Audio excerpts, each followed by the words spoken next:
Terima kasih Anda masih bersama kami di Berita Banten, dan bagi Anda yang baru saja bergabung, kami hadirkan kembali 3 berita utama pagi hari ini.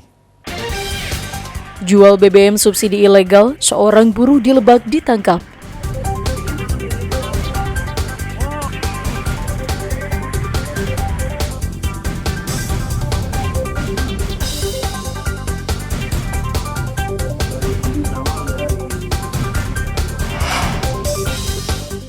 Usut korupsi tanah negara, polisi geledah kantor desa Tambak Baya.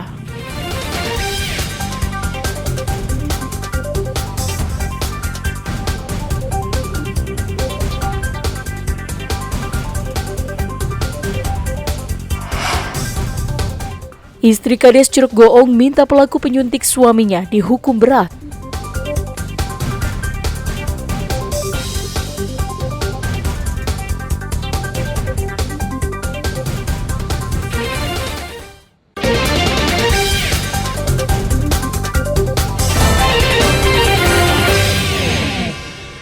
Biasanya timun suri menjadi salah satu buah primadona di saat bulan suci Ramadan.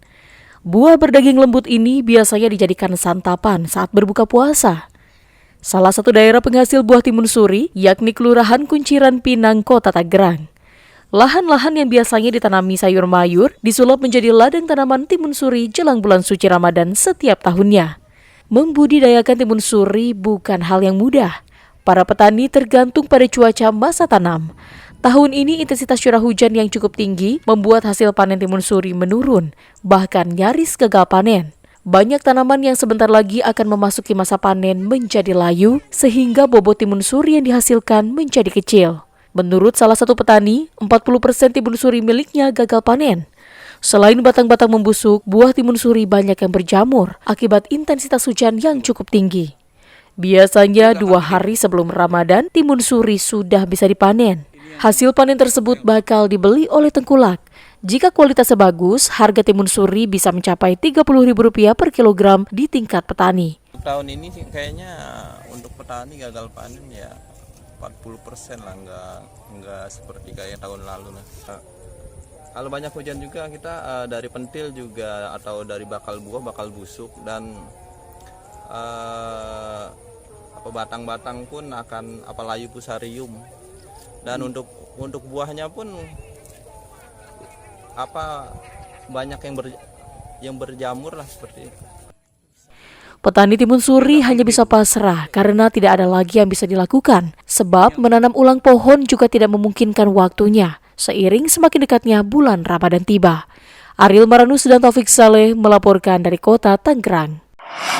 PMI Kota Tangerang Selatan berencana menerapkan metode jemput bola dan lintas batas bagi pendonor darah guna memenuhi ketersediaan darah untuk semua golongan selama bulan Ramadan 2023 mendatang.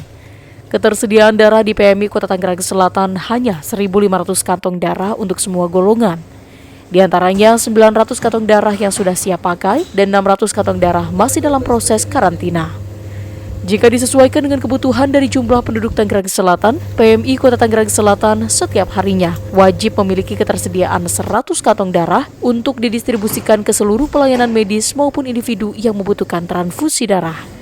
Menurut Kepala Unit Donor Darah PMI Kota Tangerang Selatan, berdasarkan stok darah yang ada di PMI Tangerang Selatan hanya cukup untuk jangka waktu 2 pekan. Nah, per hari ini itu saya lihat stok darah yang siap pakai ada 900. Kemudian yang karantina ada 600-an. Jadi kalau di jumlah ada 1.500. Jadi cukup untuk ini 15 hari ke depan. Selain guna memenuhi kebutuhan darah selama bulan Ramadan, PMI Kota Tangerang Selatan juga bakal memenuhi kebutuhan darah untuk jelang dan pasca Idul Fitri agar kebutuhan darah di wilayah Tangerang Selatan tetap tercukupi. Ariel Maranus dan Syabudinatar melaporkan dari Tangerang Selatan. Beginilah aktivitas yang dilakukan emak-emak di Kampung Lembur Kirai, Desa Bandung, Kecamatan Banjar, Kabupaten Pandeglang. Setiap harinya mereka memanfaatkan daun pandan menjadi produk kerajinan anyaman yang bernilai. Proses pembuatan kerajinan anyaman daun pandan ini cukup panjang. Diawali dengan proses pengambilan daun pandan dari pohonnya. Pengambilan daun pandan harus penuh hati-hati karena daun pandan memiliki duri yang cukup tajam. Kemudian daun pandan dipotong sepanjang 1 meter dan dibawa ke rumah untuk proses selanjutnya. Setelah itu, warga kemudian melepaskan duri daun pandan dengan cara disasak menggunakan alat tradisional yang dinamakan suagan. Proses selanjutnya yakni merebus daun pandan selama 1 jam, kemudian ditiriskan lalu dijemur hingga kering.